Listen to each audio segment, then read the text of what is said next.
Obviously, you've done a franchise with Maze Runner. I'm curious, what is the difference stepping into a franchise that existed before you? It's definitely different. I think there's a huge responsibility with it, that you want to add something new to it. I really wanted my character to be important to this franchise and to be remembered and to bring something kind of fresh and unexpected.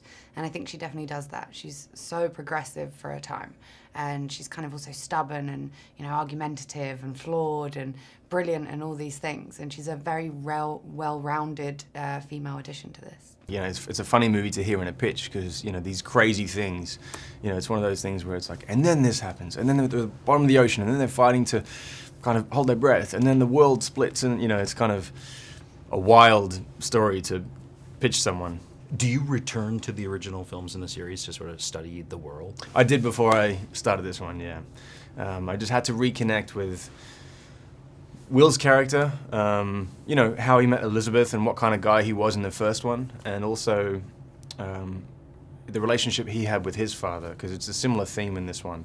Me, spending most of the movie trying to, find the one thing that can break his curse. And so I looked back to see the similarities and where I would want to differ from that.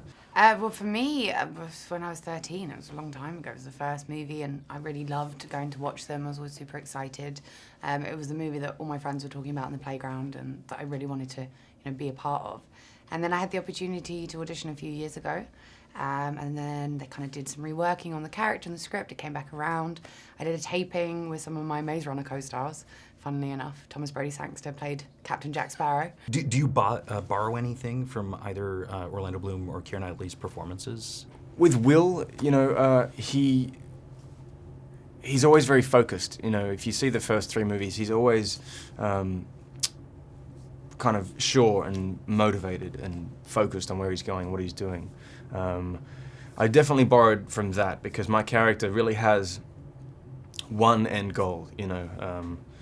He's a moral guy. He's good. He's fighting to do the right things. He's fighting for love. Like Will Turner fought for.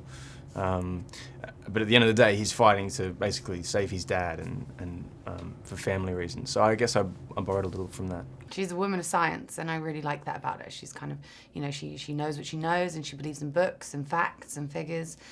So she definitely gets a real shock as the movie progresses. When I first met Joachim Roning and Espen Sandberg, I was just thinking, how are you going to make this movie? It sounds like a dream. It sounds like someone trying to explain and rationalize their dream. I just thought, wow, this is the opportunities for creation are endless, and so it was really exciting. And what's wonderful about these movies of the big budget is that you can afford the detail. And I think that's something Pirates does so well. There is so much detail in every scene. We had a dog that was an actor.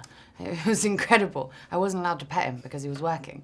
So to get that kind of sense of really creating something as a whole is wonderful, except, of course, it's suck. Not so fun.